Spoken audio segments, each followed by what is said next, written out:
బాగా వేడి వేడి అన్నంలో కాయలు వేసుకొని తింటే పప్పు అన్నీ చాలా అంటే చాలా బాగుంటుంది. సూపర్ అన్నమాట. ఇలా గుమగుమలాడే సాంబార్ ఎలా చేయాలో పిల్లలకి నచ్చే విధంగా ఎలా చేయాలో చూపిస్తాను రండి.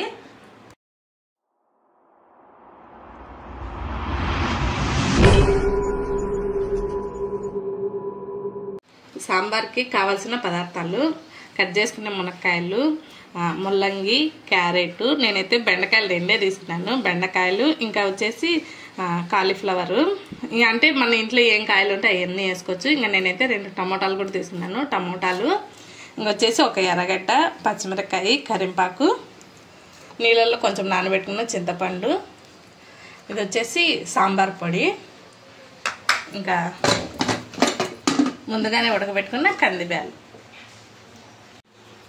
వీటితో ఎలా సాంబార్ చేయాలో చూపిస్తాను రండి.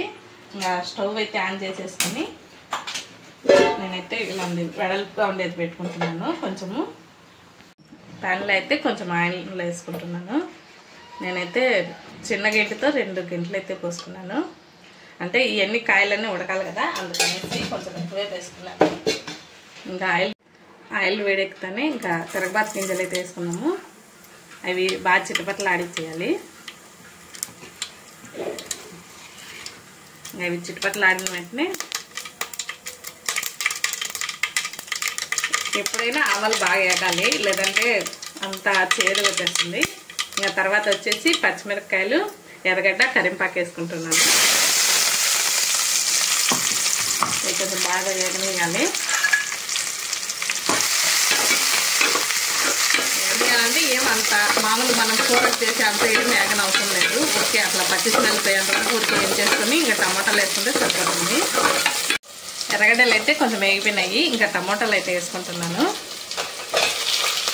టమోటాలు కూడా కొంచెం బాగా అంత మగ్గన అవసరం లేదు, ఎందుకంటే ఉడికిపోతాయి సాంబార్లో అయితే. అందుకనేసి బాగా కొంచెం ఒక 2 మినిట్స్ అట్లా ఏం చేసేసి మళ్ళీ అన్ని కాయగూరలు వేసేసుకున్నాము.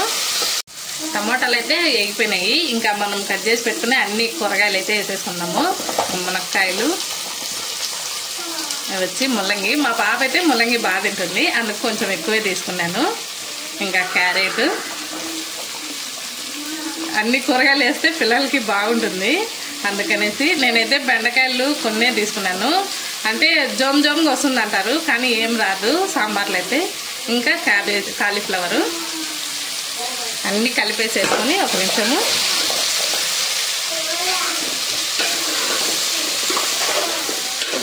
బాగా కలిపేసుకొని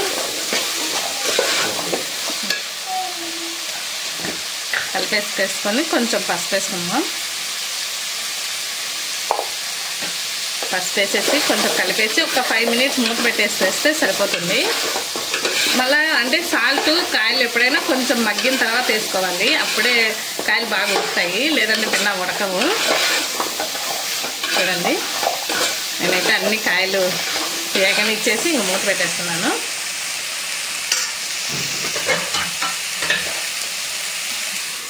ఒక 5 మినిట్స్ చూడండి. ఇంకా కూరగాయలు అయితే కొంచెం బాగా మగ్గినాయి. ఇంకా ఇప్పుడు సాల్ట్ వేసుకున్నాము. అంటే ఎప్పుడైనా కూడా కూరగాయలు కొంచెం మగ్గిన తర్వాత వేయాలి, ముందే వేసుకున్నామంటే కాయలు సరిగా ఉడకవన్నమాట. అందుకనేసి కొంచెం వేసుకోండి, మీ టేస్ట్కి తగ్గట్టు వేసుకోండి. ఇంకా ఇది వచ్చేసి రసం పొడి, సాంబార్ పొడి, నేనైతే కొంచెం ఎక్కువే తీసుకుంటున్నాను ఈరోజు. అంటే పిల్లలకి కారం అవన్నీ ఏం లేకుండా దండిగానే తీసుకోండి, బాగుంటుంది టేస్ట్ అయితే. అంతా కలిపేసుకొని సాంబార్ పొడి లాస్ట్లో వేసుకుంటారు కొంతమంది, కానీ నేనైతే ఫస్ట్లో స్టార్టింగ్లో కాయగూరలోనే వేస్తాను. అంటే కాయలకి కొంచెం బాగా ఉంటుంది అనేది, కాయలకు పడుతుంది అనేది నేను కాయల మధ్యలోనే వేసేస్తాను. ఇంకొక 5 మినిట్స్ కాయలు అలానే వదిలేస్తాను, ఉడకని చేస్తాను. ఇంకా 5 మినిట్స్ మూత పెట్టేస్తున్నాను. కాయలు లోపల ఇంకా మనం ముందుగానే ఉడకబెట్టిన కందిబ్యాలను అయితే బాగా మ్యాచ్ చేసుకుంటున్నాను. బాగా మెత్తగా, బాగా అంటే ఇలా అనేసామంటే బాగా మెత్తగా అయిపోతుంది. కొంచెం వాటర్ ముందే వేసుకున్నాం కాబట్టి సరిపోతుంది. బాగా మెత్తగా చేసేసుకొని ఉందండి చింతపండు వాటర్ మన ఇష్టము లాస్ట్లో అయినా వేసుకోవచ్చు. ఇంకా నేనైతే ముందే కాయగూరలు అన్నీ కొంచెం ఉడికిపోయినాయి కదా, ఇంకా లాస్ట్లో వేయని అవసరం లేదు, మధ్యలో వేసేసుకుంటున్నాను. ఉందండి అన్నీ ఇంకా ఇదంతా వచ్చేసి ఈ మిశ్రమం అంతా వచ్చేసి కాయల్లో వేసేస్తాను, అంతే అయిపోతుంది సాంబార్ అయితే. చూడండి కాయగూరలు అయితే అన్నీ ఉడికిపోయినాయి కొంచెము.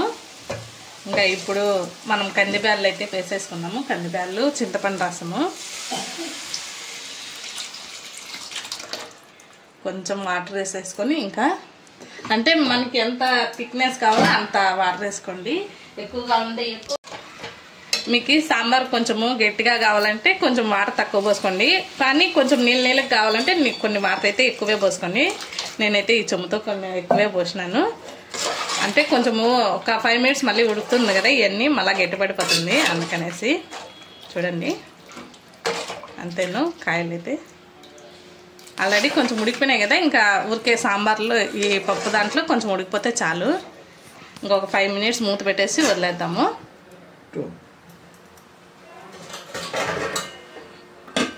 అంతే. చూడండి సాంబార్ అయితే బాగా ఉడికిపోయింది.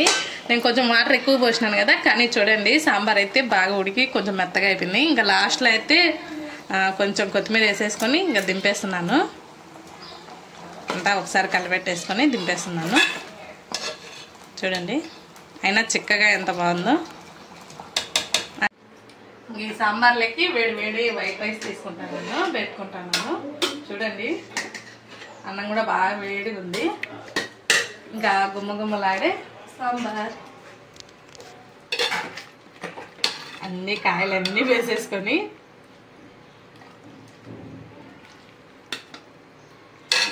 సాంబార్ బాగా వేడి వేడి అన్నంలో కాయలు వేసుకొని తింటే పప్పు అన్నీ చాలా అంటే చాలా బాగుంటుంది. సూపర్ అనమాట. కాయలు చూడండి, ఒక పక్క కాలిపోతుంది, ఒక పక్క తినడం భలే ఉంది.